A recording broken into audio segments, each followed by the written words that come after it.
What is going on, guys, and welcome to another episode of the Yards After the Catch podcast. Excited to have you with us, listening, watching on YouTube or Spotify.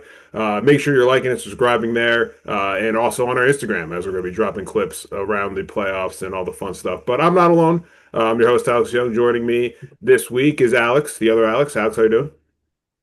Happy to be in the catbird seat. Missed you guys. Back for some wild card madness. Happy New Year to anybody who hasn't seen us in a couple weeks. But glad to be back.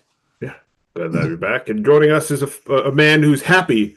Probably was scared for most of that game, but pulled through is our Buffalo Bills fan, Mark. Mark, it's been a little bit since the three of us have been together, but a little bit since you've been on the podcast. How you been, Mark? Done good, man. Yeah, it was. I'm getting used to these tight games though, so I kind of live there now, being a Bills fan. But first home road playoff win since '92, so feeling good, ready to talk some ball. Yeah, obviously Alex and myself don't have any stakes in the game this week, so it was fun to see everyone be excited for their teams winning. Some reactions to some of our people on our podcast to their teams losing, and we're going to get into that right now because, like I said, Wild Card Weekend was exactly titled. It was wild. Most of these games were pretty close, back and forth, a lot of excitement. Probably one of the craziest playoff weekends we've had in quite a bit. And we're going to kick it off with the game that we thought was going to be a blowout. Me and Alex last week said that take the Rams and the points.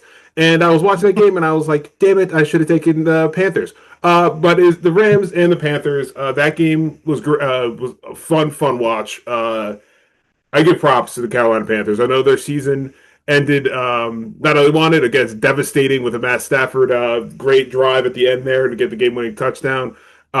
But give props to the Panthers. I mean, you're a 10.5 point dog in that game, and you pushed where a lot of us who think the Rams are, the true Super Bowl contender.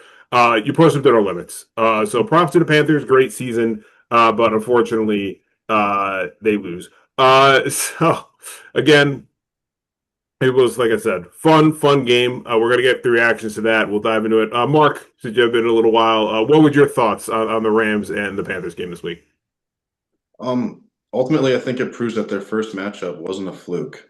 I feel like a lot of people thought that the Panthers kind of caught the Rams off guard going east.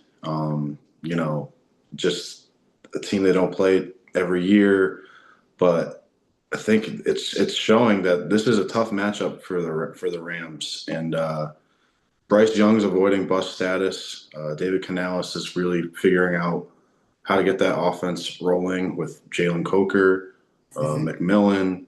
They got a couple backs with Hubbard and Dowdle. But yeah, it's just, I think Carolina has to be very pleased with how their season went. I don't think anyone's expecting them to win the division, let alone push Super Bowl favorite in a lot of people's eyes to the limits here. I think they should fully expect to win the division next year. And Stafford just kind of showing why I think he's the MVP. That throw to Parkinson's to win the game is just not many people can do that. And it's showing why he's really standing among the best quarterbacks in the league this year. And he deserves that hardware for sure. But yeah, no, they kind of squeak by, and just that NFC West is just a gauntlet this year. Yeah, completely agree with what you had to say there. Like I said, Rams win 34-31. Props to Bryce Young. I know the stats are a little weird because he had to throw 40 times. He was 21 of 40 for 21 of 40 for 264 touchdown and a pick. But man, he stuck it through throughout that game.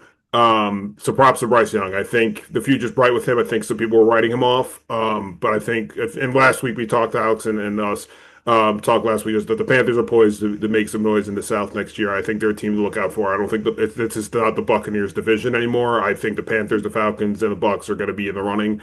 And especially with a game like this, you just have to hope that Bryce continues to develop. And like you said, Mark, Matt Stafford showed why he's most likely walking away with the MVP this year, just because in the biggest moments he shined all year. And he did it again with that throw was insane. Only, perfect throw in that moment. Only a handful of quarterbacks could do that, Matthew Stafford being one of them, so props to him on that. But Alex, I want to get your thoughts on this game between the Rams and the Panthers. No, I thought Canales came in with a good game plan. I think that they learned a lot from their first meeting in the year. Um, I thought that running it down their throat was kind of their best option, but clearly, like Bryce Young was having success with the air. Coker had a monster game, 9 of 34 for 134 and a tutty. And then McMillan kicked in with 5 and 81. And I think they really they found something out in the second half. Um, I think it was just a little too much to overcome, of course, but the Rams, they had a lot of self-inflicted wounds, which was definitely an undercurrent of this game. I think they had like 8 penalties for like 90 plus yards. So that was a huge factor as well. Nine for 83, excuse me. And getting home twice on Bryce Young was huge too. I think the Panthers, the future is definitely bright for them. I definitely have them coming out of the NFC South next year with Saints right on their heels, because I think those guys are playing for Kellen Moore. But in terms of this game, the Rams got tested early. I think what a theme that we saw with some of the teams that won this first wild card weekend, I think that that's going to maybe their some of those matchups may be their toughest battle through their run if they do make the Super Bowl. So if it's the Bills and the Rams, I think they just face possibly their most difficult game. But we'll see. Who knows? Yeah, for sure. Like I said, this is it was an exciting game to kick off Wild Card Weekend, and then we'll move along to the next one because there's a lot that we could talk about in this next game, which was the Bears and the Packers. And congrats again to the Rams; they advance. Congrats to the Panthers on a good season. I know 8-9. Everyone's like, "Oh, the good season." The fact they made it, and like I said, they pushed that team. Congrats to them. Future's bright for the Panthers. So we'll cap that game there. But again, we'll move along to the game that had us all at the edge of our seats. All was like, what the hell is going on in this game? It was the Bears and Packers, and it was exactly the game we wanted in a weird way. But it was just because, like, it's a rivalry game at Soldier Field. It's cold. It was exciting. The place was packed. The environment was insane. And we get into the game, and we're like, ooh, this is not looking good. Packers jump on to a big lead in that first half and we're like, oh, Caleb Williams is selling great. He's selling. I think I texted some people. I was like, this. He's selling the game. This is not looking great. This is what's going on. And then the Bears show who they are, and they are the definition of a second half team. They go on to score 28 points in the second half to just the Packers 6. Dominate the fourth quarter, score 25 points there, come all the way back from this deficit, and end up winning 31-27. And the Bears advance. A lot of questions again with Matt LaFleur. We'll talk about the head coaching stuff there shortly in this podcast. But Bears, Ben Johnson, I said he's the people's coach of the year. I don't care who gets the official hardware. What he's just done with this Bears team is just so impressive. And I loved seeing Caleb Williams' post-game interview, his antics. I know some people said it was corny and all that stuff, but he proved to me that he's here, he's driven, and he wants the best for the Chicago Bears team. So they get the win 31-27. Like I said, Caleb Williams, I think we all can remove the bus label or he's not great anymore. He had an incredible game, including that second half, leading his team back from a 20-plus point deficit. So, Alex, I'll start with you. What were your thoughts on this wild game between the Bears and the Packers? Just an epic collapse. And, for better or worse, it's exactly what the league wanted, is exactly what the fans needed in the city of Chicago. But uh, this is the second time now. If you go back, rewind in the old time machine, when the coach for Green Bay, I'm just blanking. LaFleur, thank you. When LaFleur was on the Atlanta team, when he was on that Falcons team against Brady in the Super Bowl, they had a 28-3 lead, and those demons kind of came back to haunt him, whether it was purposeful or not, that it happened. There's got to be some weird voodoo shit on that sideline. But I was at the bar Saturday night. I was feeling pretty good. We were all watching this. We were going absolutely nuts when this thing turned around. But just to go 28-6 in the second half for Chicago is just an absolute miracle. I thought that Caleb had a decent game. He was 24 of 48. The fact that he had thrown it 48 times was nuts. 2 picks early on, but they turned the thing around in the second half. I thought DJ Moore was the X factor going into the game if he was going to be healthy. It gives him kind of that second burst on the offense. and he kicked in with another touchdown as well. But obviously, Loveland was kind of the star of the show. I thought the biggest vacancy, honestly, for Green Bay was Josh Jacobs. 19 of 55, really not effective. Only broke off a 13-yard run in that second half. But he extends the game. He extends drives and possessions for Green Bay. They couldn't really get separation in that second half. They kind of collapsed into third and out, three and out, three and out, and it gave Chicago a lot of life in a really short amount of time. So I thought that his absence with his injury history was a big loss for them. But obviously Green Bay was cooking in the first half. Chicago at the last laugh. And you got to give it up to Ben Johnson for just keeping his composure, keeping those guys focused in the locker room, and they had the last laugh. It was just an absolute miracle. Yeah, completely agree. And I also want to say Ben Johnson was aggressive early here, and it looked like every single aggressive move he's had was going to backfire. The fact that he still stayed aggressive, the fact that this team did not get deflated, especially being down big early, just shows the resilience of this team. So, like I said, I think Ben Johnson's the people's coach of the year because he just keeps this team going. Whereas you said with LaFleur, there was question marks. He had moments where he could just take the field goal. He got aggressive. It backfired on him at times, which we've seen before with him. And yeah, again, deflating loss to the Packers, this game should have easily kind of been theirs, especially early on. And like we just talked about, the fact that they kind of imploded, especially even though they were counting, they were scoring on, the aggressiveness of Ben Johnson. The fact that they just couldn't bury them, like I said, just shows the resilience of this team and that the Bears did not quit until it's hit zeros. And that's why it shows this team is scary going forward. I think you look at the Chicago Bears team and now you can say you can't count these guys out. So, Mark, I'll go to you. What was your reaction to this game as well? It was looking like the same old story, but with this rivalry, kind of the Packers just owning the Bears, how they have been throughout all of Rodgers' tenure, really. But Ben Johnson and Caleb Williams just didn't blink. They refused to back down and just exploded in the fourth quarter. That fourth and eighth throw that Caleb Williams had. That was it was one of the nastiest throws I've seen all year, and that's why he went number one. I mean, who can make throws like that? Maybe Mahomes and Josh Allen. And on the move too. That was insane. Yeah, his feet were on the ground. Yeah, it's insane stuff, and they've just really overachieved this year. And Ben Johnson had them ready to go, and here they are in the divisional round. And it's crazy because it's just he really kind of picked up this team in the city, and they needed it. As you said, they really showed out at Soldier Field this weekend. And but Green Bay, they were close. They're the only team, only 7 seed that ever beat the 2 seed in the playoffs, and they almost did it again, but just kind of derailed there with injuries this season.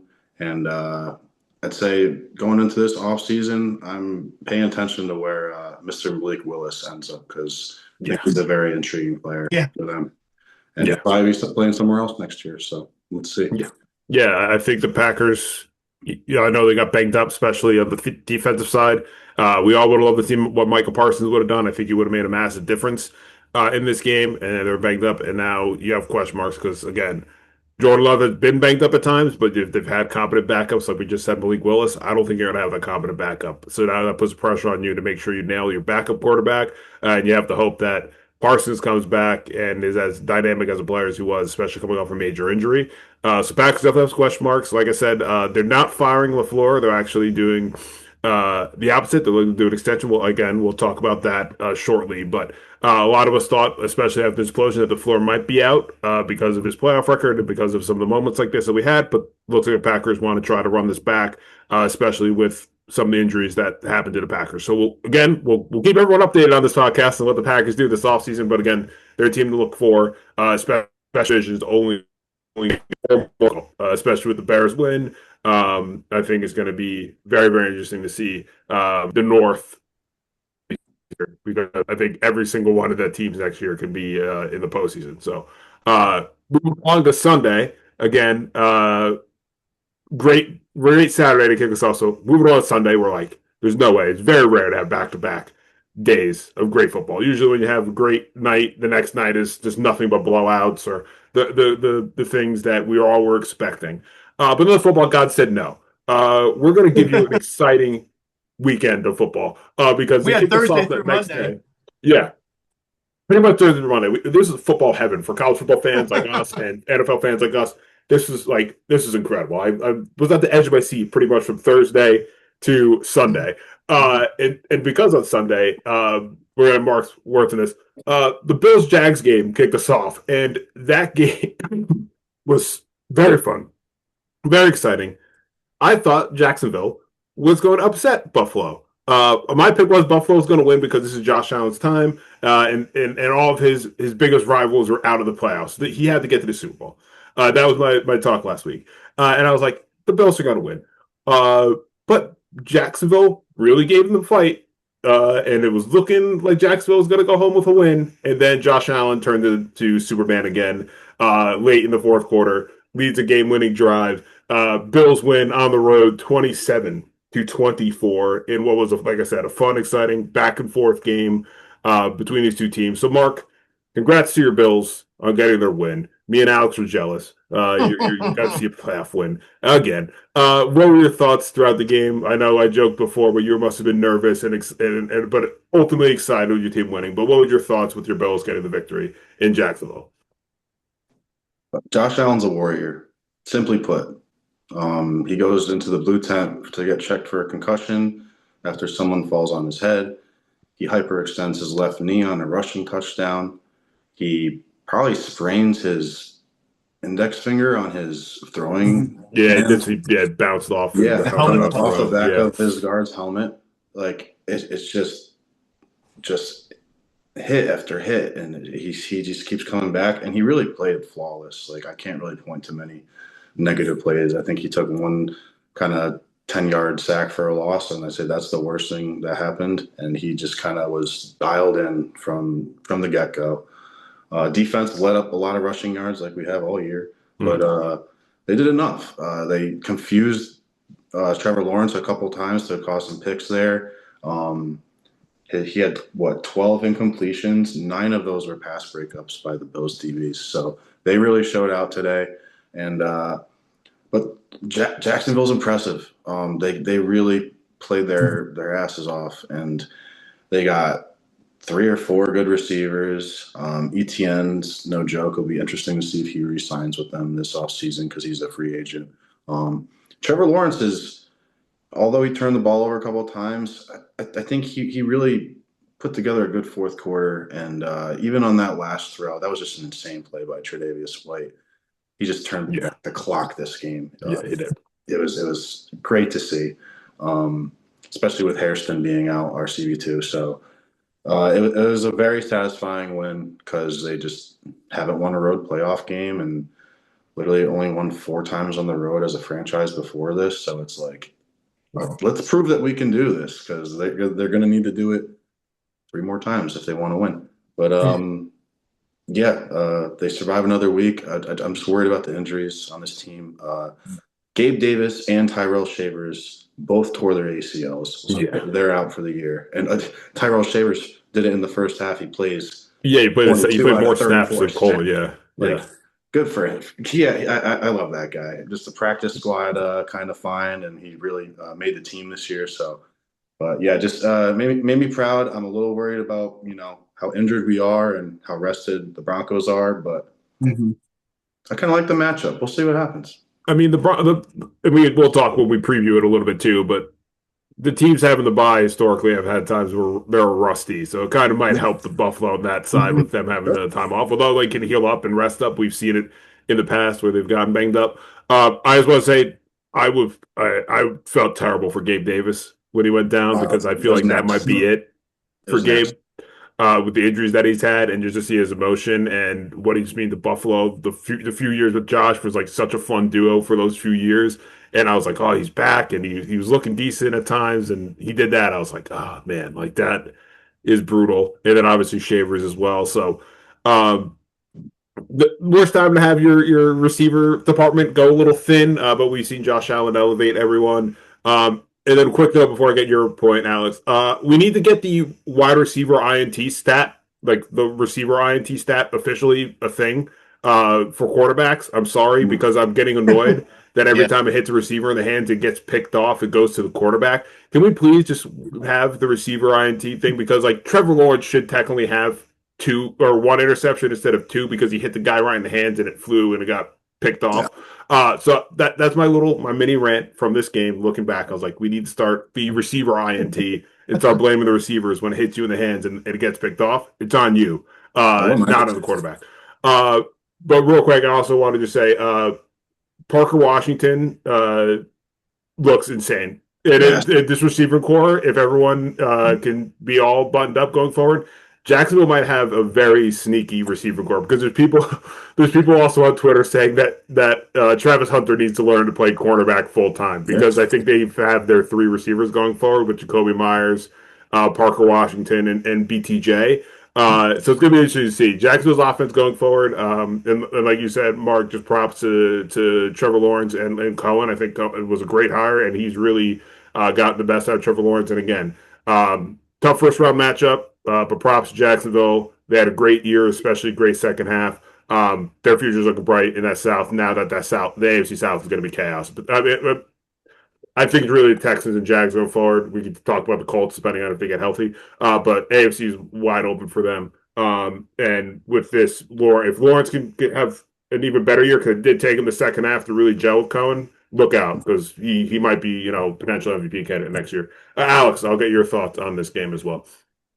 Yeah, I'll keep it brief because Mark hit most of the important stuff. But I thought Josh Allen was just unbelievable. Again, just getting knocked down over and over and over again. I was really nervous after that goal line play with the knee. That Yeah. looked really, really ugly. But they said he was okay. We'll continue to keep watching the throwing hand too with the helmet play. But the guy's just made a steal. There's just no other way to say it. Um, with question answers of questions that Brian was shit talking last week on the pod. Who is going to be the guy to step up? Shakir definitely did that, but for what it's worth, I mean, Josh Allen hit nine guys in this game, so he's been divvying it out, and they had a recipe to keep them on their heels. I thought Jags D was exactly what we expected, the number one rushing D in the league this year. They pretty much shut down and neutralized Cook for most of this game. I Oh think yeah. he was kind of a non-factor, which is why the game was closer than I anticipated. But Buffalo, for what it's worth, they really didn't have too many miscues. I mean, the other big question we had coming in this game was if Matt Prater is going to be on his game. He didn't miss an extra point. I mean, he was right there because this game went back and forth every play, every possession, and you can't lose a point here and there as a gimme with such a tight window. So hats off to Buffalo. I think, we'll preview it in the next segment, but I think that they got a real shot with the momentum they have against going against Denver. And if you're Jacksonville, it's just you and Houston moving forward, at least for the next 18 months. I think they really got something cooking really special. The ETN contract's going to be a big question, but they shouldn't be paralyzed by it because I think there's a lot of run and catch options that are out there on the market that they could fulfill with his role and just continue to keep investing this offense in Trevor Lawrence. I know some of us on this pod had him as possibly comeback player of the year, and he proved it this year that he could really lead this team. So him and Cohen are going to be a special duo going into 26. Yeah, we've seen with Cohen before with Tampa Bay and revitalizing Yep. Baker's career. He has a younger quarterback with me, in my opinion, a little bit more talent, arm talent than Baker Mayfield. So could be interesting to see as they develop chemistry what Trevor Lawrence can become, especially again. You fall a little short in the playoffs against a really good team, a Super Bowl potential team. But the future's bright for Jacksonville for sure. Again, another first year head coach. A lot of people are giving him props.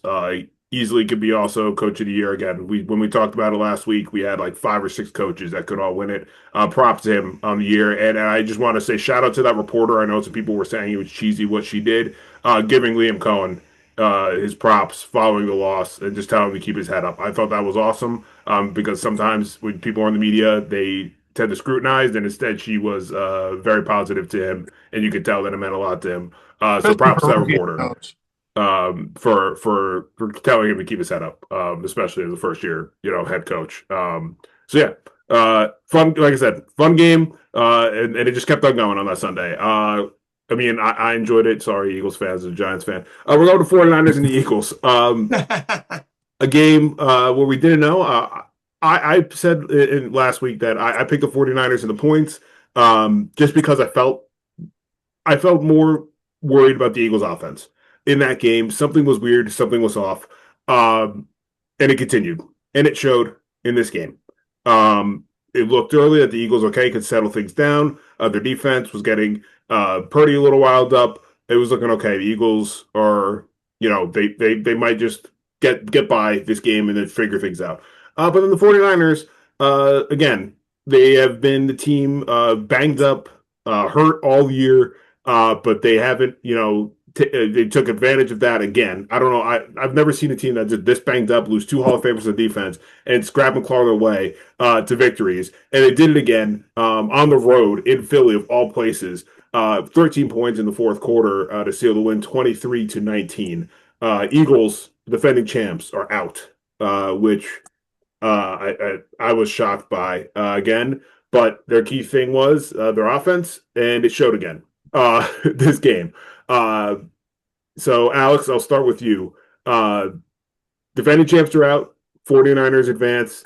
Again, we were kind of back and flip flopping on this game last week on what we really thought was going to happen. But for me, at least, I was the oracle. I said something weird was happening with the offense. It showed in this game. So, Alex, what was your thoughts between the 49ers and Eagles this week? Just similar to kind of Chicago Green Bay, but in a different sense. I thought that the Philly defense they just kind of ran out of gas. I mean, we saw it with the way that San Francisco obviously closed that game 13-3, but it just looked like, for the majority of this game, Philly kept it close enough for comfort. They didn't really have to make too many plays to kind of keep Brock Purdy in harm's way. But I thought the clearly the piece that was most impressive was Christian McCaffrey. 150 yards, completely controlled the line of scrimmage from that regard. He just basically picked apart this defense as the second half progressed. But we had concerns about this offense for Philly all year, and Jalen Hurts showed it. He had a sub 80 QBR. Really didn't look himself. Him and AJ were constantly disconnecting. You saw the jawing that he had with Sirianni on the side. Yep. It looked like the seams were kind of falling apart on TV. I haven't really kind of seen that kind of honesty from a viewer's perspective in a long time. Probably going back to Brady when he kind of lashed out, but at least they were still winning.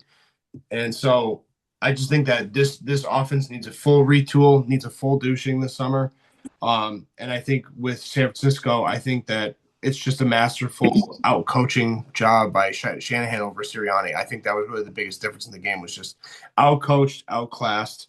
And they had their backs against the wall too. They lost Kittle in the first half. Yeah. And he's gone for 18 months with the ACL. So it was just kind of it was just a really bad weekend from that regard with injuries across the league. But San Fran is really hot, and they proved it. They showed it, and it was it was an amazing game. It was really a great game. Yeah. And again, I know you just said it. Prayers to George Kittle, one of my favorites in the league, just to see him go down with that Achilles.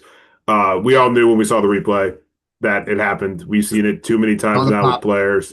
We just saw the pop. The same thing that happened to Rodgers. Saw with Kevin Durant in basketball. I hope he can bounce back. I hope he can come back. I know he's a little bit older in age and was kind of one foot out the door at times a little bit. But it sucks to lose George Kittle. If you're a 49ers fan or a football fan, he just is such a fun guy to root for. Again, people stepped up. The 49ers, the whole year for 49ers is just step up when something goes down. Again, we saw Demarcus Robinson pop off, like you said, Christian McCaffrey. Yeah, like it was just a masterclass here of stepping up when someone goes down, especially a leader. And the 49ers did that, and they advance. And again, I know there's a Twitter conspiracy, and we might do that as in the offseason about the 49ers practice field being next to Yeah. an electric plant. Maybe we'll have a fun podcast of like our favorite conspiracies because I'm all in on the 49ers practice I'm field down on conspiracy. that. Let's go. Yeah, I think we should do a football conspiracies episode and do a deep dive in that. But Mark, I'll get your reaction to this game between the 49ers and the Eagles. I think this game displayed just kind of a microcosm of each of these teams' seasons.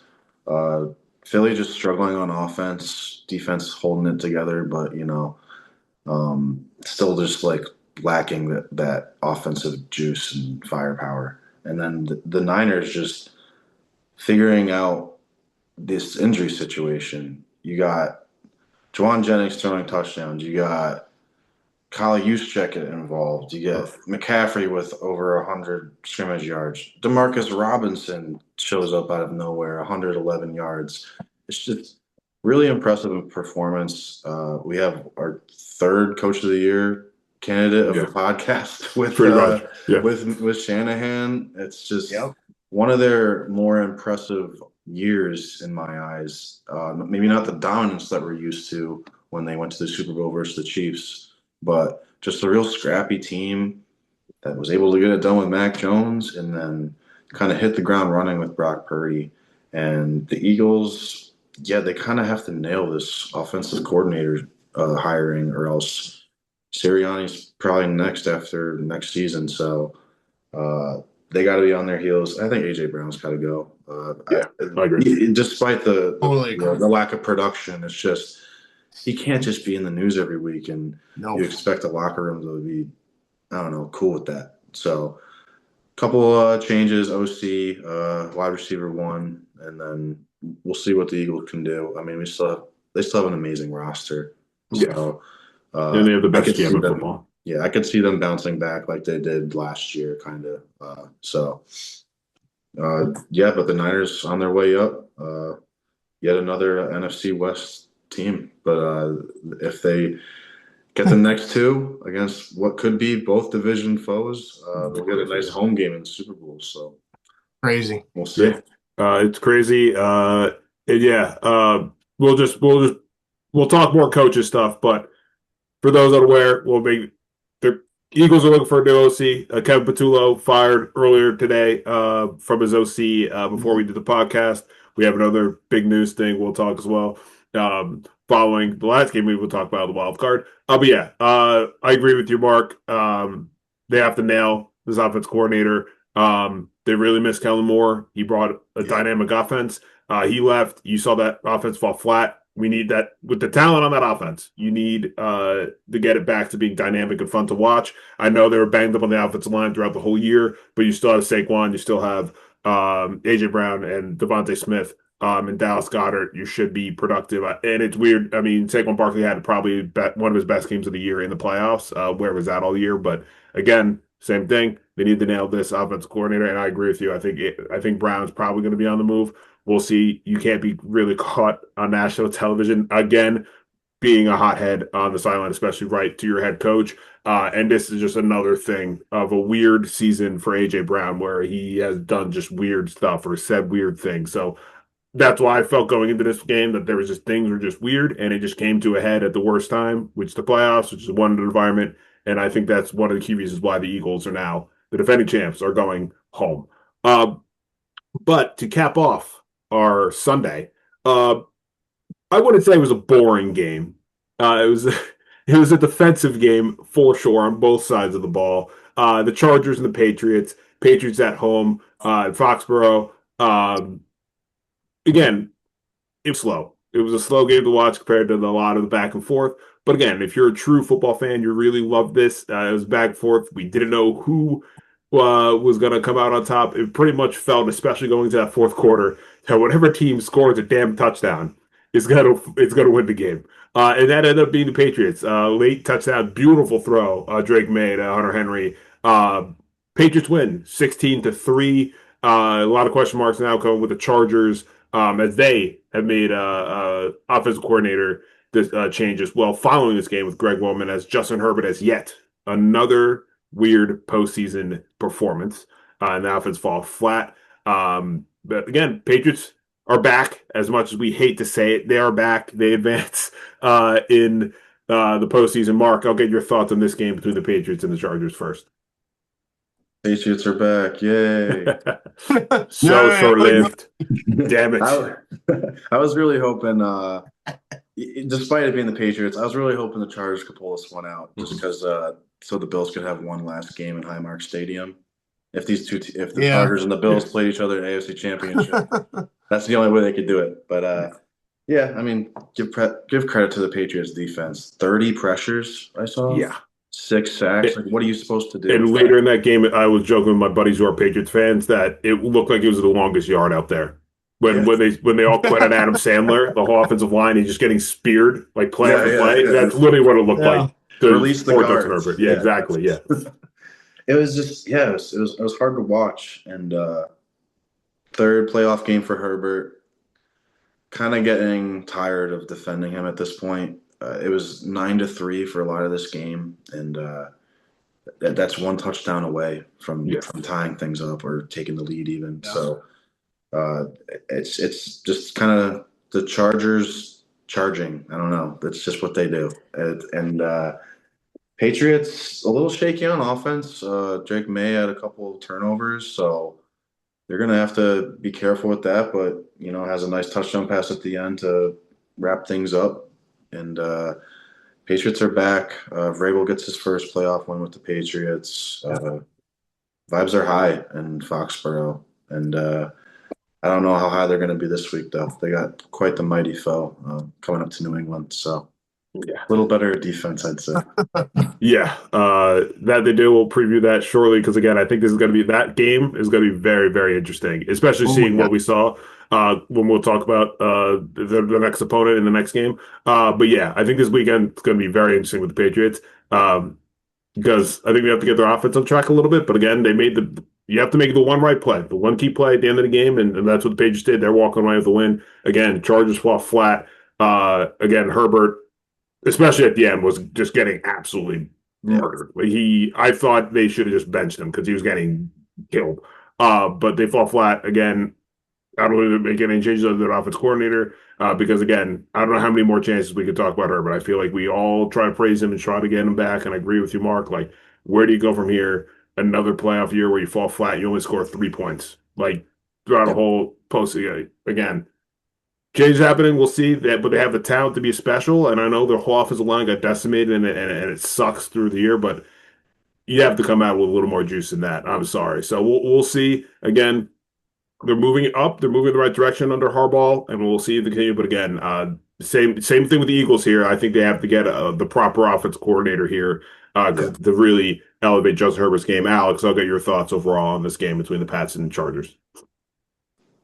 Yeah, I'm kind of like I've been beating the drum for probably 2 years now that I'm kind of getting sick and tired of Herbert getting passes. But with that being said, this kind of wasn't his fault. I mean, some of it was because it's a close game. It's within a touchdown reach for the majority of the game. So he really only needed to make one play. And that's where like I am blaming him. But he did get 6 sacks. And if you look at that starting five that he had on the offensive line, it's like the bottom five at every position across the AFC. So that's kind of where I don't really, I don't really fault him. I do think that firing Greg Roman is a big mistake. I do think he's a respected guy in this league. He's been around a long time. He knows how to dial up an offense and orchestrate an offense for a dynamic quarterback. I think that Herbert has had several times where he could have proven himself a little stronger this year, which is being with the consistency at offense. But yeah, I mean, he was basically running for his life. There's no doubt about it. He actually, speaking of, they had 30 total yards running the ball. He had 57. So it just goes to show you that he was running for his life. Vrabel had a phenomenal defensive game plan for this game. Drake was just enough to get by, kind of game managed, and they took care of business from the free throw line, as they say, with regards to the field goal game. So I think they're gonna have. They learned a lot. I think it was a good opportunity for May to get his feet wet in the playoffs, and I think it's kind of I think it's just very disappointing for the Chargers, but it's definitely nothing new that we haven't seen already. So they're going to have some serious health concerns going into the offseason. A lot of time to rest and recover and fix that O line, whatever they're going to do to restore it. Yeah, agreed. Yeah, they're offline. They need to, they have some special pieces there, but you also need depth because we saw what Yeah. happened when they all got banged up. I think there's a question on defense with defense getting older as well. Just bonding things up there. I think this Charge team's in a good place again, but I feel like they are kind of been underwhelming in what we've kind of expected of this team, especially with the Harbaugh as their head coach. But moving along to a game that had a lot of ripple effects following the game. It was the Monday night game, which was Alex and I believe Brian also all said lock of the week. Hammer the Texans -3. And for a while of that game, I was thinking, did I make a bad bet? I was like, I don't know. Game is kind of slow. It's not great. It was like 7-6 going. It's 7-6 at Yeah. half. Both teams don't score the whole third quarter, so I'm like, oh boy, it's going to end 7-6. Like this is just going to be ugly. And then the Texans defense said enough of this shit and just absolutely dominated the Steelers in that whole fourth quarter.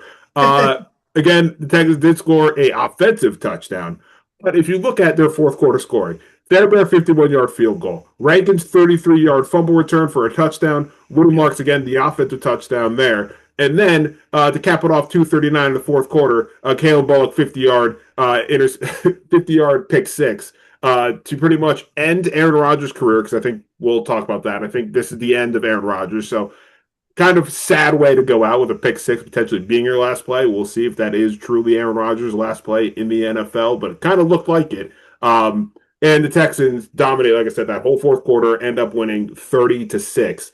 And we talked about it last week. This Texans defense is special. They truly are. And when they needed to make plays, especially late in that game, they showed out. They were beating Aaron Rodgers down.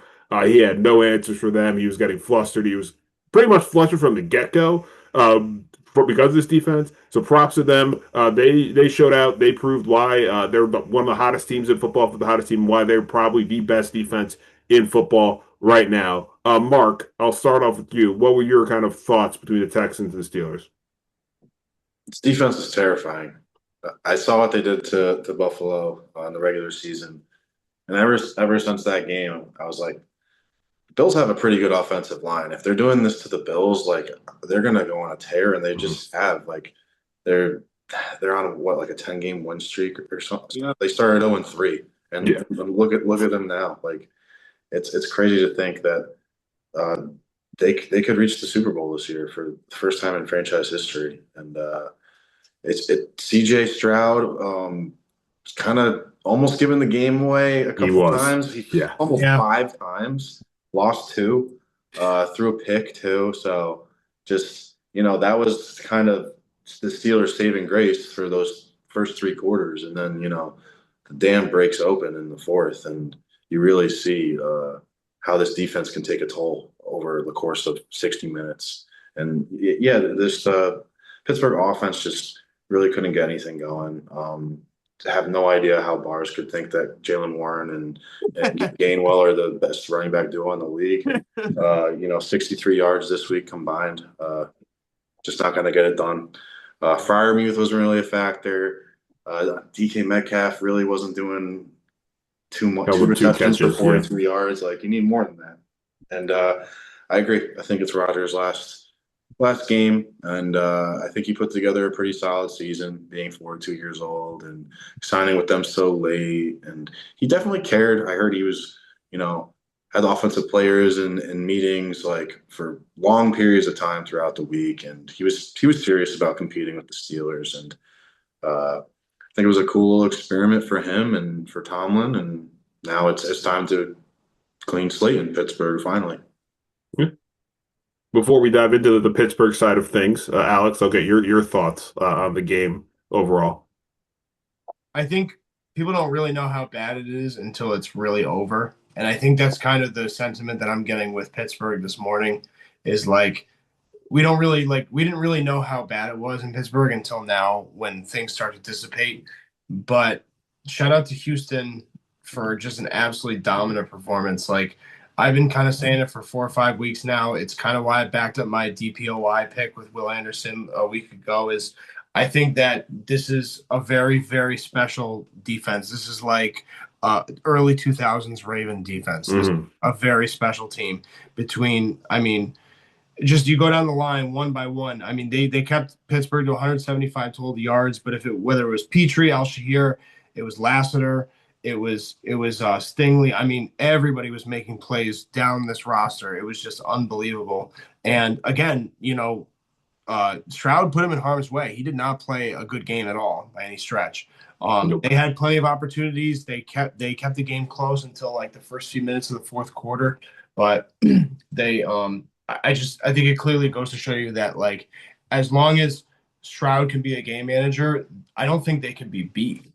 I mean, I really don't like, and I mean that prognosticating my pick for New England, and then thereafter if they play Buffalo or if they play somebody else, like that is it going to be the hottest team to beat.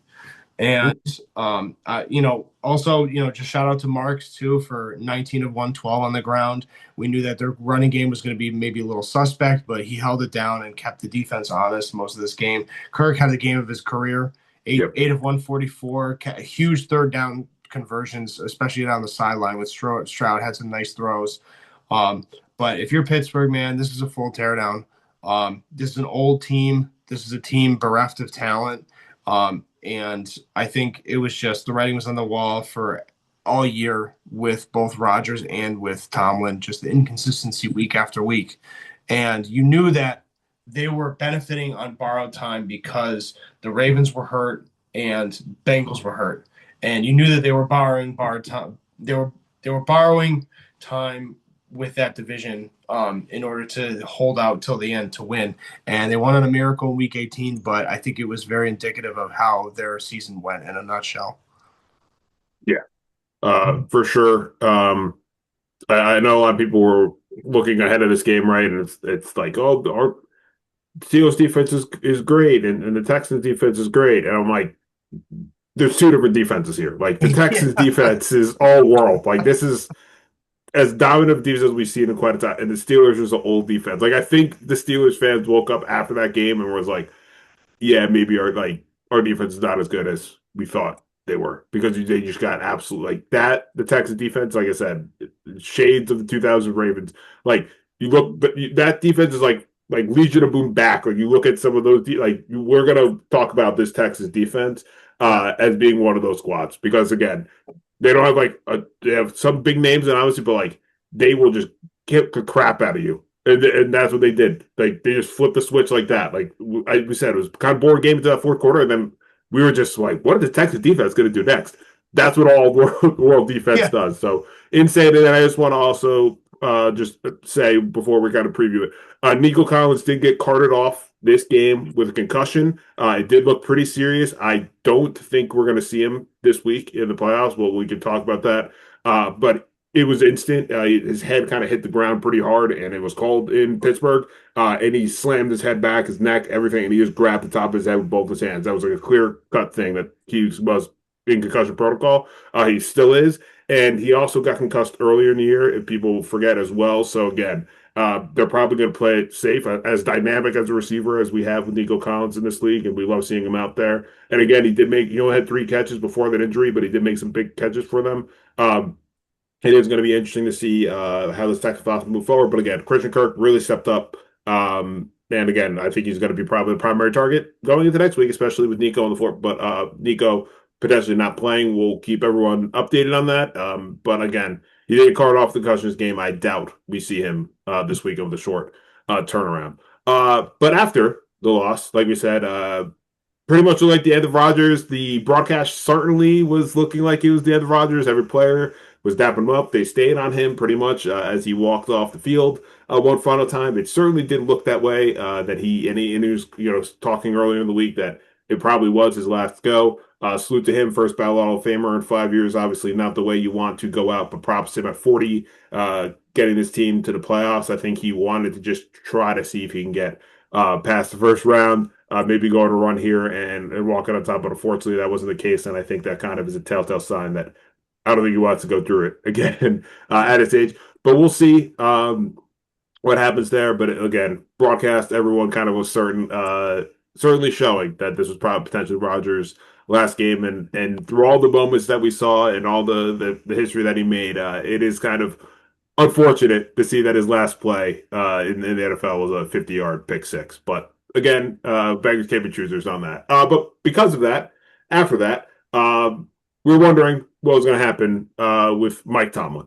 And last week, I brought up to Alex and Brian here on the podcast.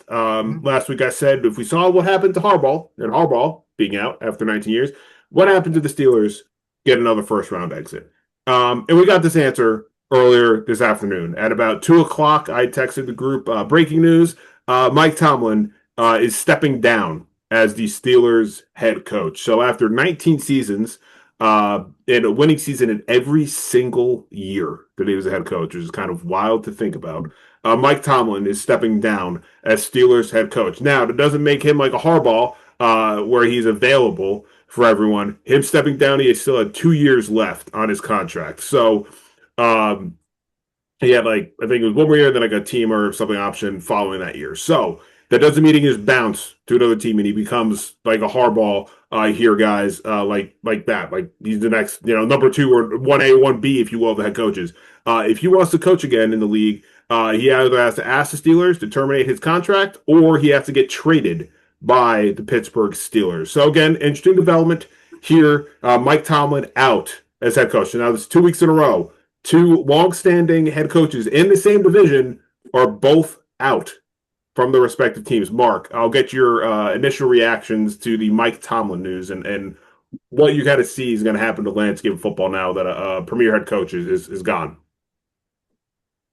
It's going to be interesting not to see Tomlin on the sidelines. I think it was time, but I got to give him his respect. He's been a mainstay up in Pittsburgh, and that's kind of Pittsburgh's thing. He was their third head coach in franchise history, which is also insane Wow. for me. Yeah. And yeah, but 7 straight playoff losses just does not cut it. Like, I'm sorry. Like, if you haven't won a playoff game since Big Ben, Le'Veon Bell, and Antonio Brown were on your team, like it's time to make a change. They need a clean slate. I think they need an offensive mind in Pittsburgh. Maybe Clint Kubiak. I don't know. That's just the first name that comes to mind.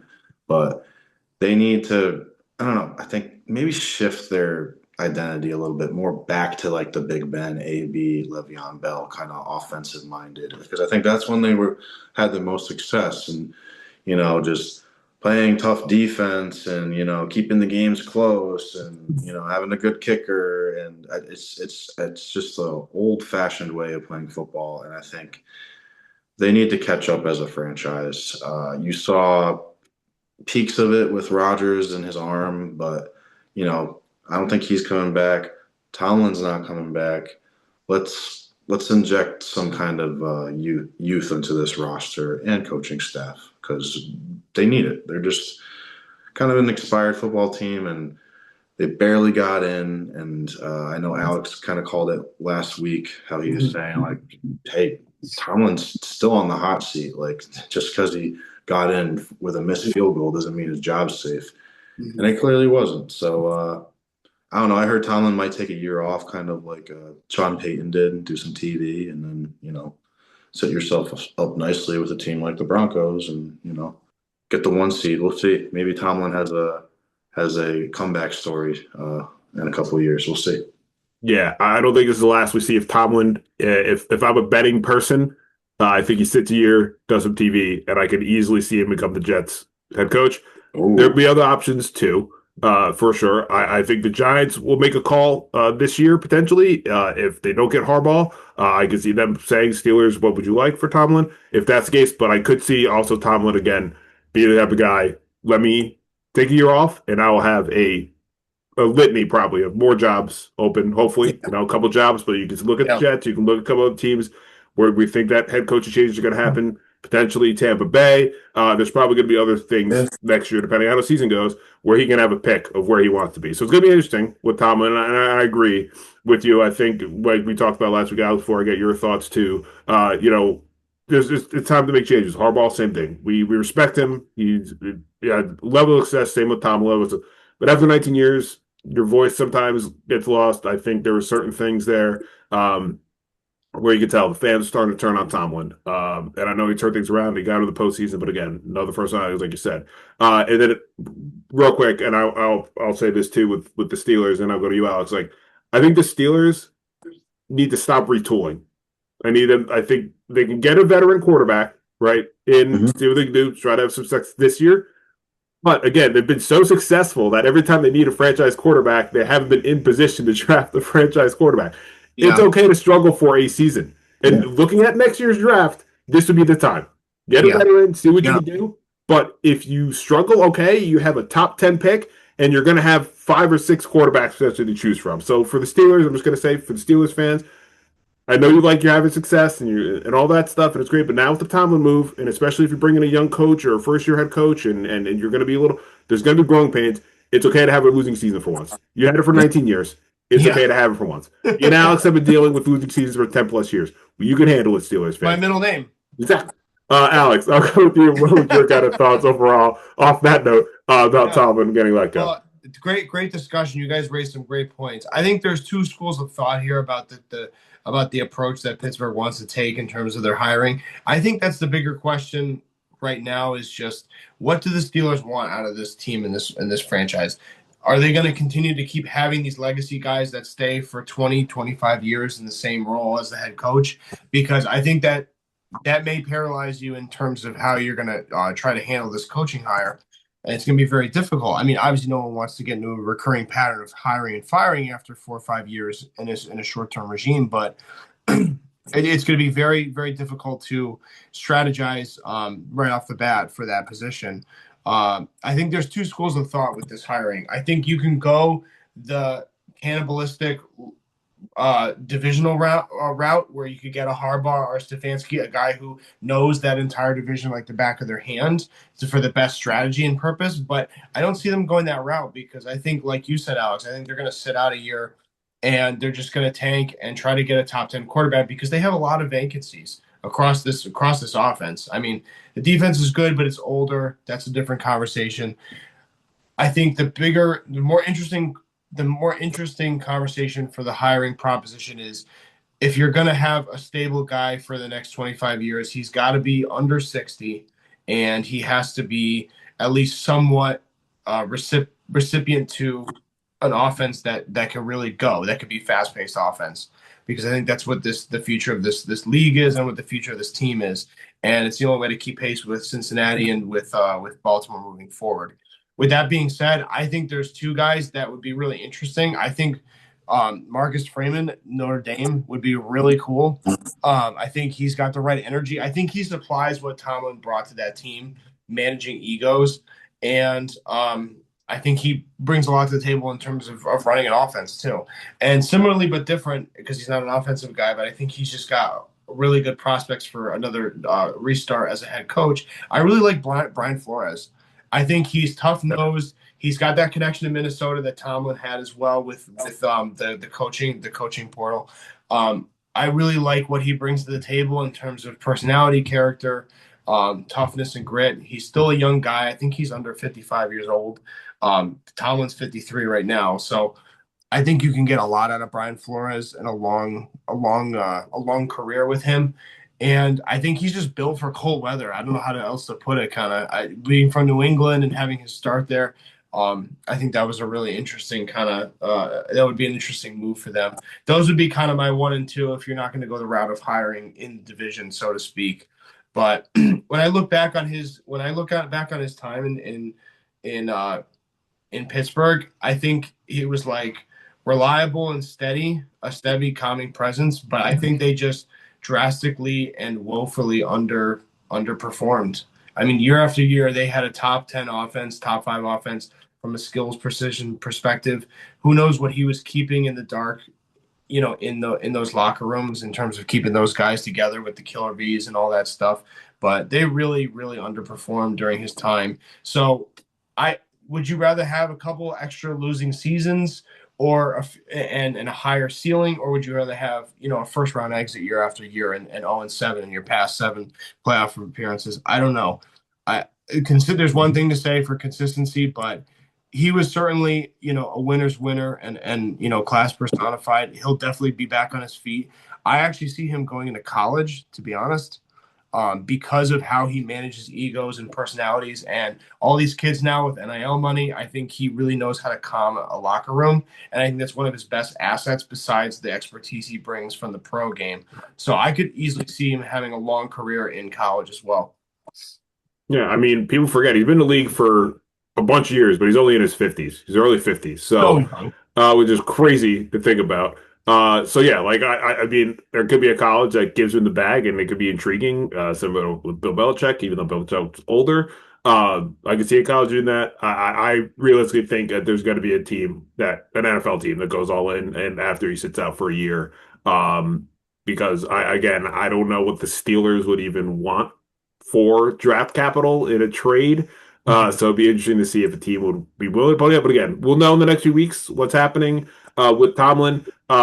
Crazy thing though, now I just was reading numbers. I'm like, how many head coaching vacancies are there now? There's now 9.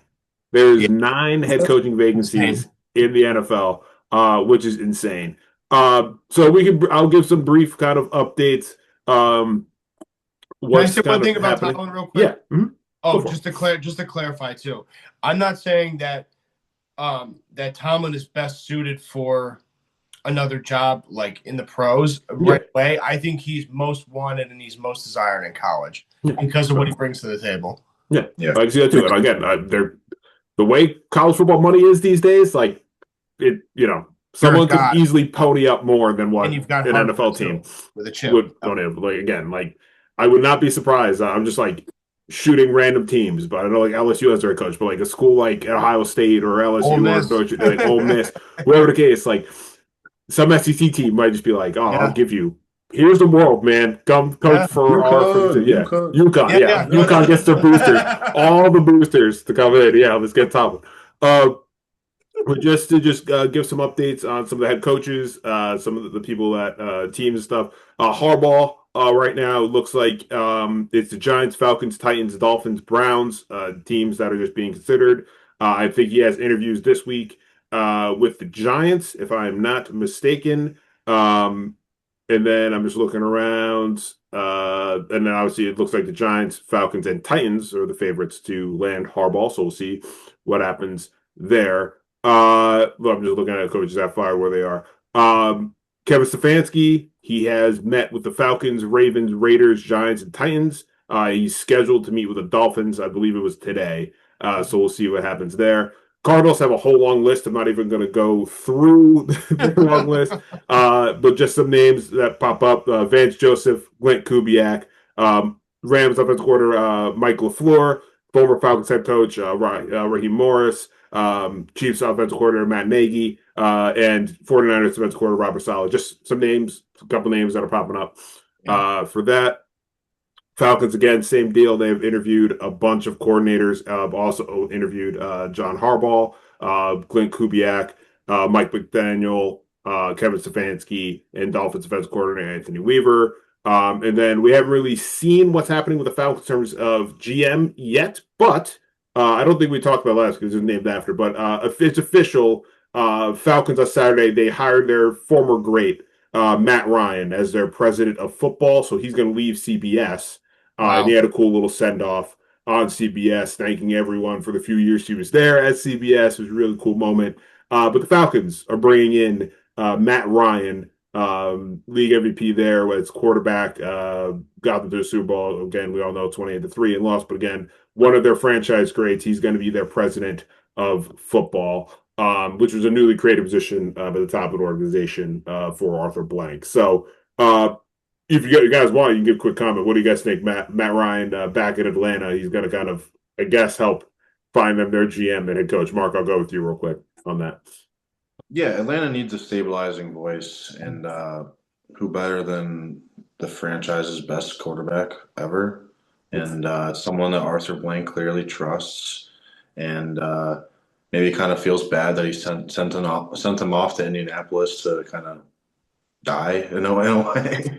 So, just kind of giving him some props, creating a nice position for him. But he's got his work cut out. Penix coming back from that knee injury, big contract for Kirk that, is kind of inflating the books there. Do you move on from him? Do you just have to keep him because of the Penix injury? That's a big decision that he's going to have to make with whoever he chooses at head coach or GM. So I think it's a good move. I like it. Matt Ryan's a stand-up guy, and Falcons need him. Completely agree, Alex. Quick thoughts on Matt Ryan.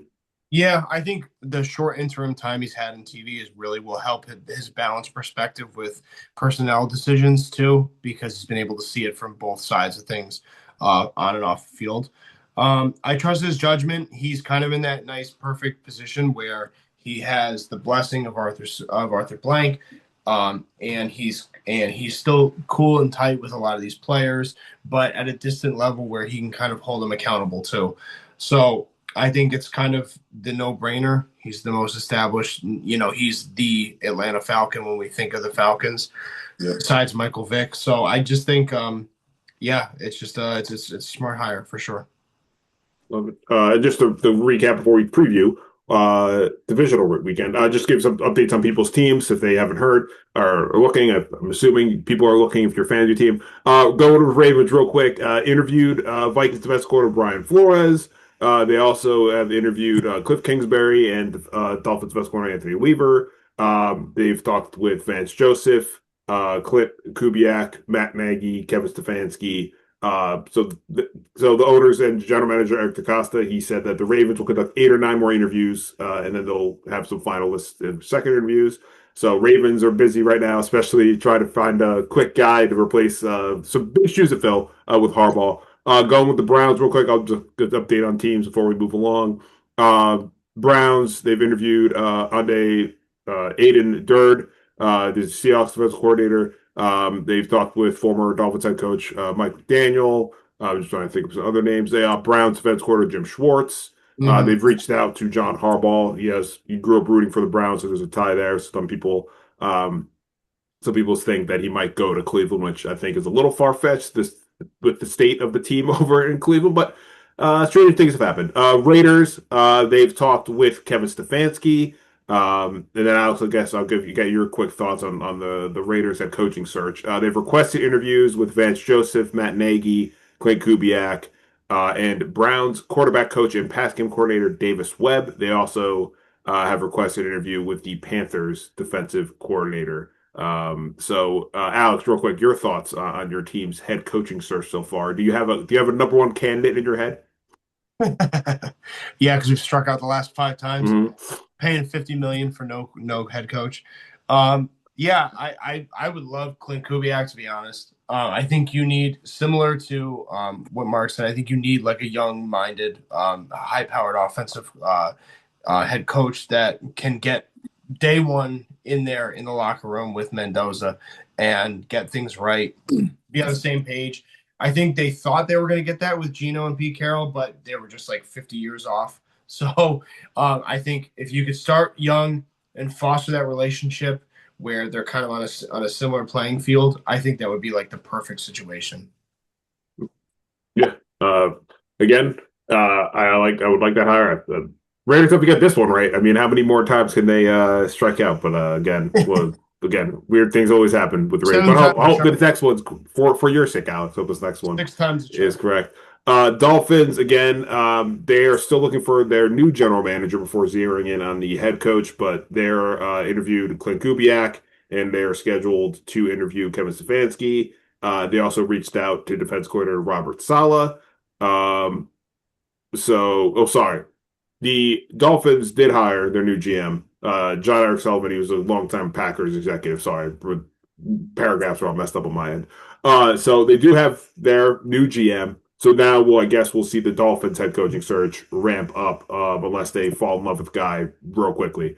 But again, with a lot of candidates out in the field, I think a lot of these teams are going to take their time before they land. And then again, Giants, we just said John Harbaugh is their main target. They have Brian Daboll calling him, which I thought was a class act. I don't know why Daboll even was like, yeah, sure, I'll prop up the Giants. But he did it. He called Harbaugh. propped up the Giants for them, said it was special. And he had Harbaugh had dinner with Chris Mara. So we'll see what goes on. And again, I think there's interviews scheduled later in the week. But the Giants have also interviewed Raheem Morris and former Raider head coach Antonio Pierce. I would love Antonio Pierce back to be like DC or someone on the coaching staff. I think Antonio Pierce would be great back home with the Giants, but we'll see. And then they also interviewed Kevin Stefanski. They've requested interviews with Lou Anarumo, Vance Joseph, Clay Kubiak, and former head coach Cowboys head coach Mike McCarthy. And then again, Steelers up in the air. And then finally, the Titans before we previewed divisional round. Titans have just been busy. They have just been going down the line. They've interviewed 7 coaches in the first week alone. That was Lou Anarumo, Jason Garrett, Vance Joseph, Mike McCoy, Matt Nagy, Steve Spagnuolo, and former Browns head coach Kevin Stefanski. They've interviewed Raheem Morris, and then they have several other interviews scheduled with Packers head coach Jeff Hafley, Chargers defensive coordinator Jesse Minter, again Mike McDaniel. They've interviewed Brian Dable. I believe they're going to interview Brian Dable. They're going to interview Mike McCarthy, Jonathan Gannon, and Robert Saleh. So they have a bunch of people. They've reached out to Cliff Kingsbury, Chris Shula, and so the Titans are trying to intrigue someone. They just have a paragraph and they're doing a bunch of interviews. So it'll be interesting to see who the Titans land, especially with their wide search. So that was a quick update. I know it's a little bit long-winded. A quick update in the world of the head coaching. Again, 9 positions, kind of unprecedented in football to have 9 different positions open in one window. Crazy. So it's crazy. So we will keep everyone updated on that. And just kind of to wrap the wild card weekend, I'll give everyone kind of a quick team here before we do our preview because I skipped over this, but I kind of want to talk about this. It's interesting. A lot of teams got eliminated, obviously, in wild card weekend, and we talked about them for a little bit. So before to give them their final goodbyes, I guess we'll talk real quick.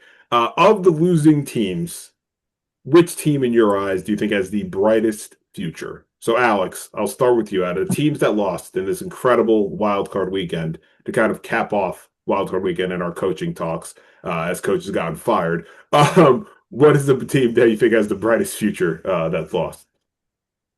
My short answer is Jacksonville, to be honest. I think they have already a lot of the pieces in order. They obviously won their division, so props to them. You got to be concerned with Houston on your heels, but at the same time, you have a lot of things that they don't have. I think they have the better quarterback. They have a really strong rush defense to kind of match what Houston provides in that division.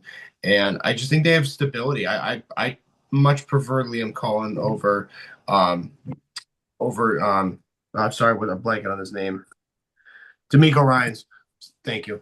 But I think ultimately it just came down to a couple plays that Josh Allen made, and you're right there. You're in the next weekend if it doesn't happen. On the NFC side of things, I'm really excited about what Carolina's doing. I really believe in them. I know they had a sub 500 season, but they got to the game. They made the dance, and they showed up for that game. It's hard to beat a team twice in 1 year. People forget that, and I think they just ran up against the NFC champs right there in the Rams. Yeah, I agree. Those are my 2 teams of AFC and NFC. Jacksonville and Carolina for pretty much your exact reasons out. So we'll go too long-winded.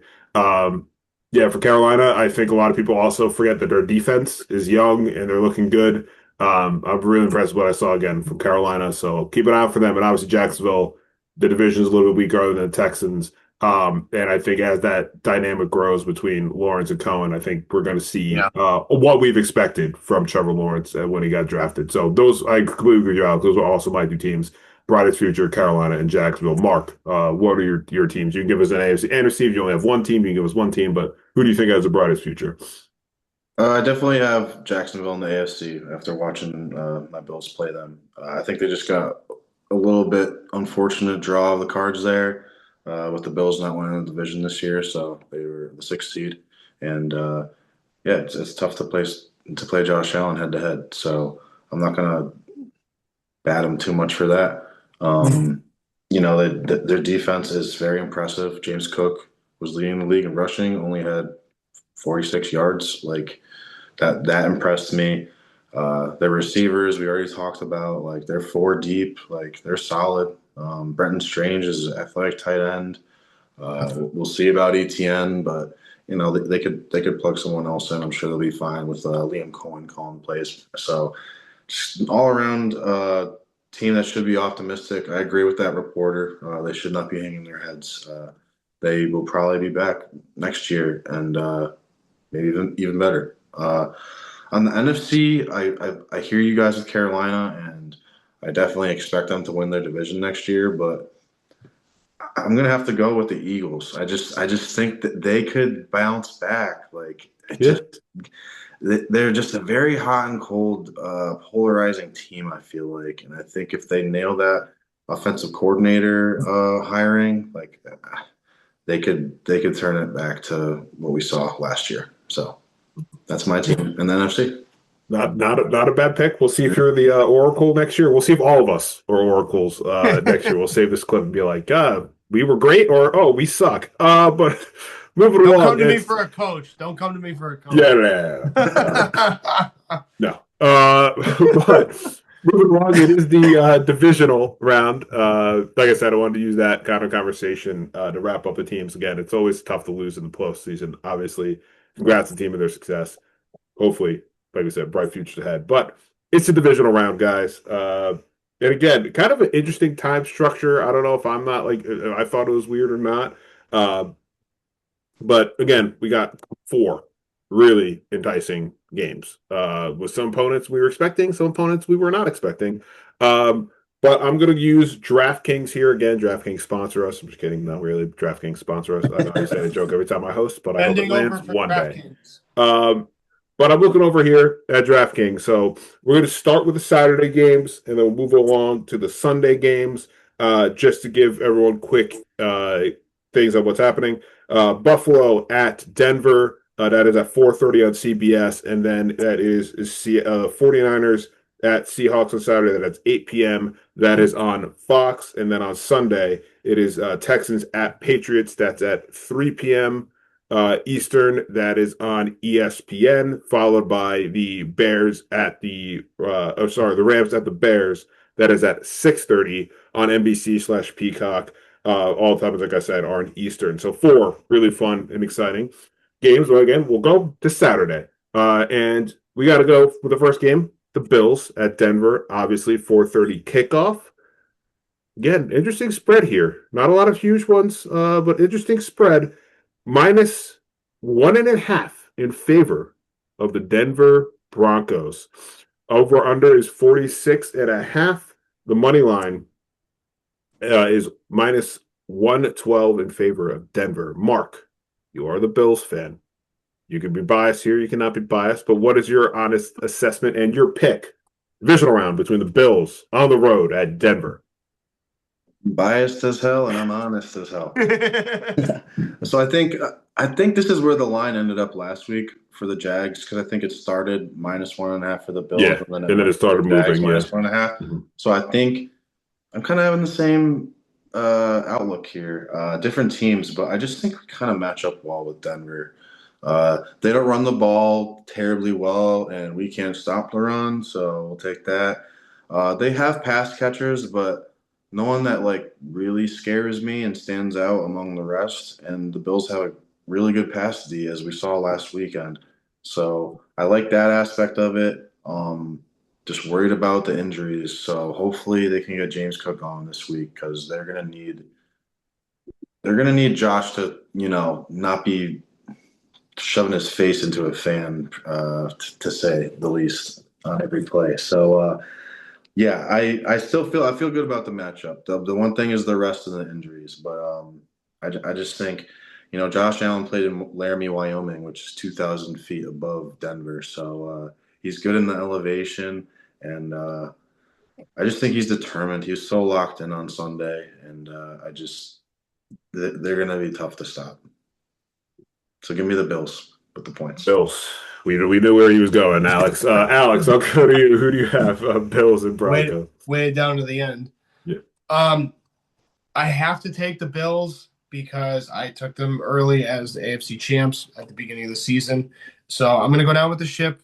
But my brain tells me Denver. I mean, all over the place. And not for the reasons that Mark said. I think it's more the circumstances. Going to Mile High, you have the shortest amount of rest of any team, and Denver has the most rest. I think it's a huge factor and cannot be understated, especially with the fatigue factor with 5280 above sea level.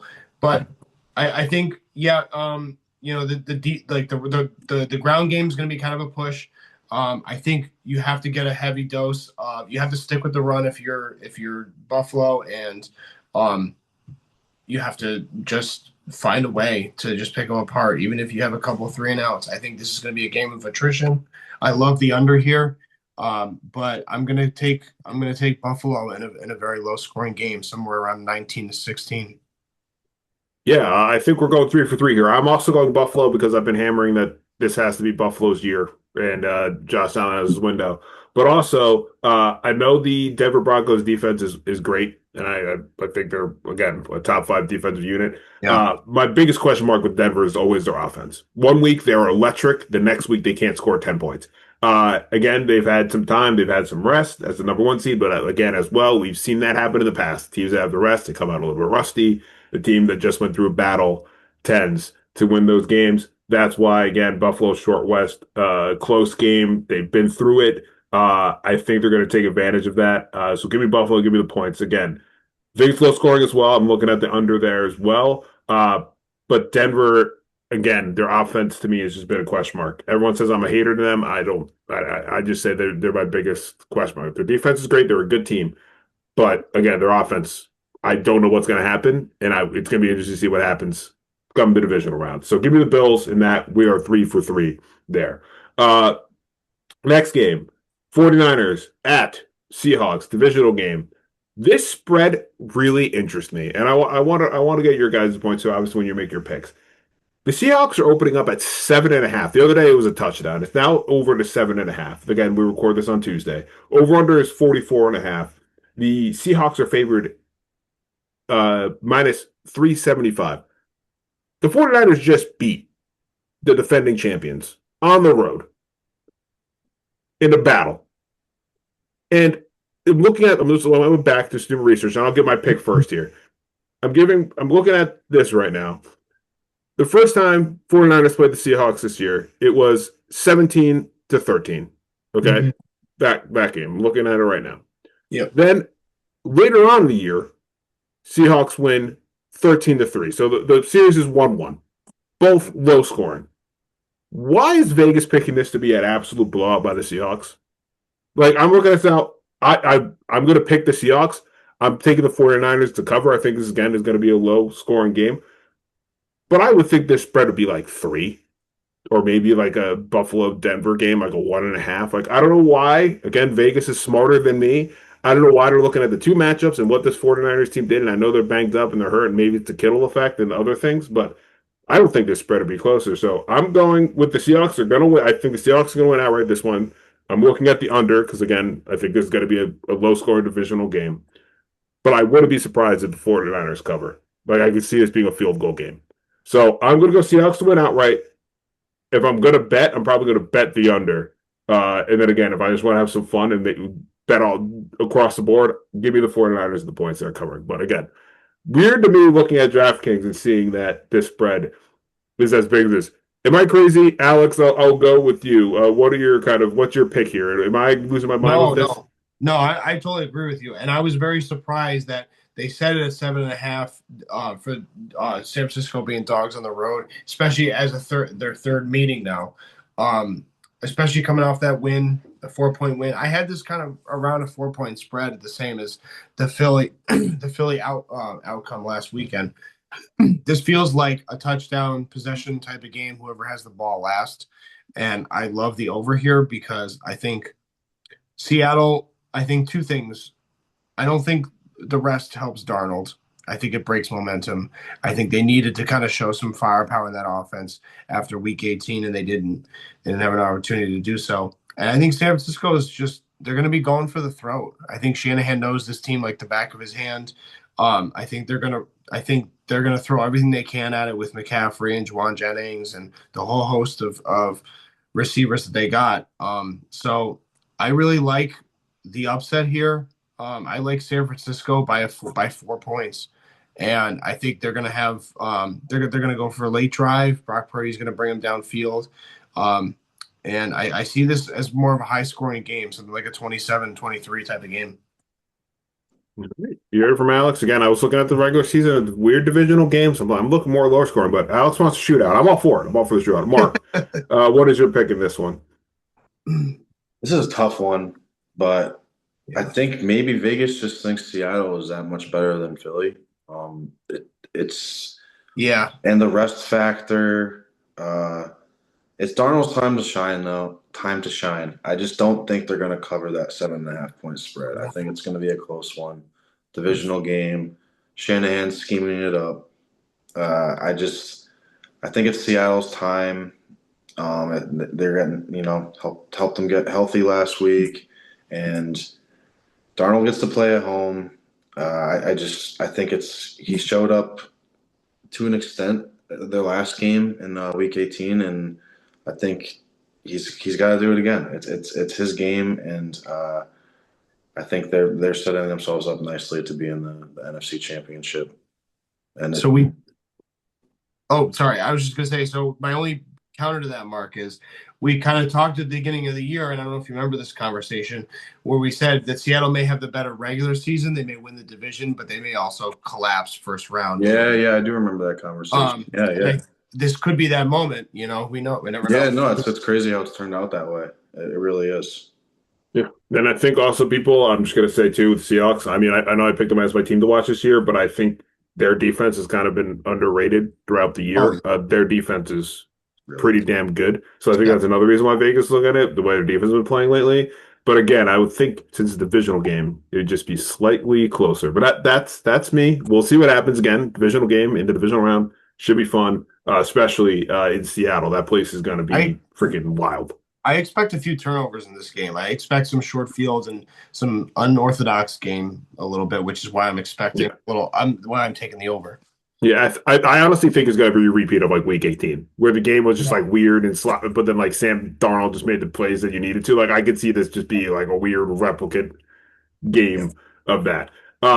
Speaking of what could be a very exciting and fun game, and I think we're all tossed up here. It's the Texans at New England. Both defense showed it out in the wild card, and now they're facing each other. Texans on the road. Patriots are favored -3. Over-under is 40.5. Patriots are -170 on the money line. Mark, I'll start with you because I know we were kind of teasing this throughout the podcast.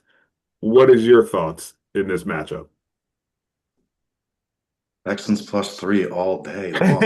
Are you kidding me? I was as shocked as you. Freaking Drake May is going to be looking like Justin Herbert out. No, I'm kidding. But yeah, no, I'm honestly surprised that New England is favored. I really am. I know it's an away game, and it's an away game for Houston, and the Patriots pulled it off last week. But he was, two fumbles, one loss, an interception. I think this defense could feast on them, and it's gonna be a big test for Drake May. And even if they lose, they still had a great season. This is the one team I don't want to face, and I know Patriots fans don't want to face them either. No one wants to play the Texans right now. So yeah, give me the Texans +3 all day. Yeah, it's so hard looking at this game. Again, I have friends who are Patriots fans. I love this Texas defense. I would have been staring at this flip-flopping back and forth. I'm gonna go with the Patriots and the points. I'm looking at the under, though. I think this is going to be a low-scoring game, but I think the home field advantage is going to help the Patriots here. And again, we know how great, and we've obviously hyped up this Texans defense. If their offense doesn't have Nico Collins and CJ doesn't dial it in, it could also be very messy for the Texans with the Patriots defense as well. So I don't have confidence in the Texans offense, and I know They made the plays we need to in that game, but New England played a close game. They made the plays we needed to. Their defense stayed locked in. I think the Texans offense is just going to be a little too sloppy, and New England's going to take advantage again. Low scoring. I'm going to look at the under here, but give me the Patriots and the points. I think they're this team that are just going to just narrowly escape what has been a great Texans defense. So we're split, Alex, Mark, and I. It's 1-1. Where are you going in this game? I'm taking Houston to surprise everybody. I got to do it. I can't talk all this shit and be blowing smoke up Will Henderson's ass and giving Yeah. D'Amico Ryan's praise and Petrie giving all his flowers and shit and shitting all over Tomlin. No. I'm going down with the ship. I'm riding this wave. I still think this is the hottest team in the AFC. I'm very scared for Drake May and this New England's team. I'm as shocked as you, Mark. +3 on the road. I'm just seeing a different game. I love the under here though. 40.5 seems about right. I think it's going to be a low scoring game. I think the weather could be a factor too. I haven't really checked the weather. Yeah, I would check the weather either. Let me see. But we're supposed to get a little bit of precipitation up in here in New England on Saturday night. So this is going into Sunday morning too. So, but yeah, just I think if Stroud could plays it safe, doesn't force anything, they don't turn the ball over, and give Drake May short fields, I think that they could handle this game pretty well. Throw to Christian Kirk. What's that? Throw to Christian Kirk. Yeah, pretty much. Yeah. Just looking, there's some participation. Looking at the 10-day, some snow showers, PM snow showers Friday and Saturday, and then potentially early-ish on Sunday by kickoff. It should be clear, but again, might be about an inch to 3. It really depends on the conditions on the field too. It's not like what's coming through the air. It's how things settle Sunday. Yeah, exactly. So they'll probably have the. I mean, at night it's where they're expected to get most of the snow. That Friday night looks like it could be about 3 to 5. So we'll see. It'd be interesting to see. But yeah, usually it's Massachusetts. They know how to clear the field of snow by then. I don't think we're going to be in like the Buffalo environment where you can't even see what the hell is happening on the field. We'll see. Again, weather can be a factor as well with Houston playing, outdoors, which is why I think some people have it as a closer game as well. So finally, divisional round, a game I'm also conflicted on. We got the Rams on the road on this upstart Chicago Bears team that just shocked the world in their wildcard matchup. Alex, I'll start with you. Rams are favored -3.5. The over-under is 48.5, and the Rams are favored -198. Alex, I'll start off with you because again, this is Sunday is a tough day for people who are betting. It really is. Both these games are going to be hopefully good, but it's very tough to decide where you're going. So, Alex, where are you going with that? Sunday's a tough day if you're drinking too, but I mean, so my heart says Chicago because I just love this team. They got magic. I might be that new Pope Leo. Might be doing magic works up there in the booth, but. I have to roll with the Rams just for the simple fact that I don't even care what the numbers say. I have them in the Super Bowl preseason, and I think Stafford's on a magical run. I think they were tested by Carolina. I don't think they're going to give up what they would. I will say I think that Sean McVay also has the coaching edge against Ben Johnson in the second round, and I love the Rams defense, and I think that Caleb's going to have problems. These receivers are going to have trouble getting separation, and I don't think they have enough ground game to really keep the Rams off the field. I think this Rams defense is right up there with Seattle and with Houston. And Denver. This is a great defense. So I'm taking the Rams outright, and I'm taking the under as well. Yeah, I agree. As much as I love the Bears this season and how exciting they've been, I think the Rams got woken up. I think they took Carolina potentially a little bit for granted. They narrowly escaped that. I can't see a Sean McVay team letting off the gas, especially against this Bears team. And again, the Bears made a terrific comeback in their win, and all the props to them, and all the props to Ben Johnson and Caleb Williams in them. but this is their true test. And I think the Rams are not, going to sleep here. I think they're going to dial it up. I think, again, like you said, Alex, the coaching advantage here, the playoff experience and leadership is going to help the Rams. So give me the Rams and the points. As much as I would love to see this Bears team advance, and who knows, they very well might. I think the Panthers woke up this Rams team, and I think we're going to see the team that we were expecting in this Bears matchup. Mark, I'll go with you. Who do you have in this one? I know it's boring, but I'm agreeing with you guys here. Stafford just continuing a an MVP season run into the playoffs. I mean, like we talked about, his throw to win the game against Carolina. I think he'll do something similar this time around, except Chicago's defense isn't really that great. They're pretty turnover dependent. So I think as long as he doesn't turn the ball over, they might handle them kind of surprisingly. So I have them covering, and I'll take the over here too, because I think, even though the Rams defense is solid, Ben Johnson will scheme some stuff up. They'll have some success. But I just kind of am riding with you guys. You got the experience with McVay, with Stafford, even people like Devontae Adams. Yeah.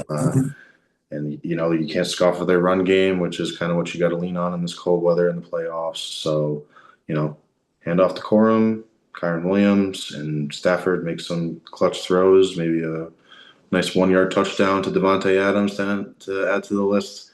I know the Patriots fans hate those, but I just the Rams, like Alex kind of predicted at the beginning of the season, we kind of thought they were the best team in the league, best team in the NFC pretty early on. So we're going to continue riding that train. And, the Bears had a great season. They're on their way. Yeah, they definitely are. They're ahead of schedule for sure. Again, we might be talking about the Bears upsetting the Rams next week. Again, this is football. Anything can happen. We got an exciting divisional weekend. Real quick before I let everyone go, we wrap up this podcast. I don't want to rip into them too much, but I'm just going to say season farewell, real quick, to Desmond and his Philadelphia Eagles. Sorry that your Eagles are eliminated from the playoffs. And Bars, our Steelers fan, I'm so sorry. Better luck next year to your Pittsburgh Steelers. They're out.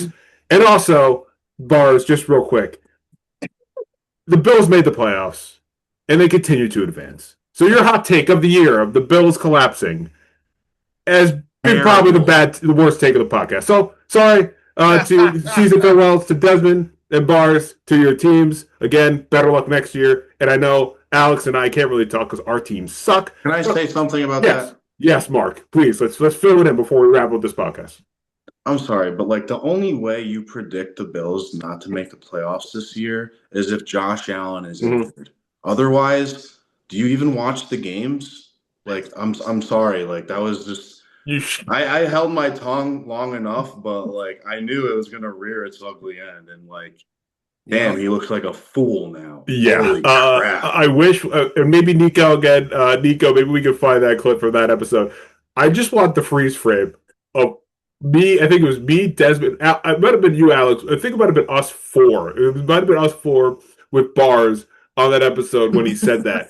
And I wish there was a freeze frame of our face when he dropped that take was going to happen, because we were all just like, what? It was very odd on this podcast integration. That was our first huge hot take of the season. But I think all of our faces were just like, what? I'll give him a little bit of credit. He was right about the Patriots winning the division. Yes, he was. But newsflash, 2 teams from a division can make the playoffs. Yeah. I think he said the Bills, and I think he said they were going to fall off. I think they're going to fall off a cliff. But this is not the ripping on the Bars. He's already beaten down. No, it's all his Pittsburgh Steelers got eliminated. We all need a blind man in the crew. Come on. Yeah, that's true. That is true. We all need that. But again, season farewell. Sorry again to Desmond and Bars, to your respective teams, as they are out of the playoffs. And we got, Mark Spills still alive. So hopefully we'll see one person's podcast on the one-person podcast. Don't forget about the Pats. Oh yeah, and the Pats, Robert's Pats as well. So we got a couple people on the podcast team still alive. and we'll see what happens in this divisional round.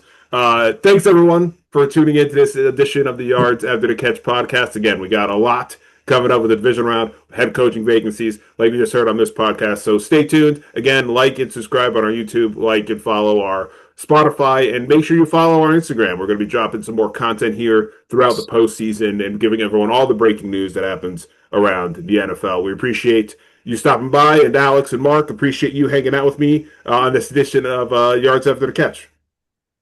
Yes, sir. All right. With that, enjoy the divisional round. It's going to be exciting and fun, and stay tuned for our next episode where we recap the divisional round. Thanks, guys. Have a good one. Peace.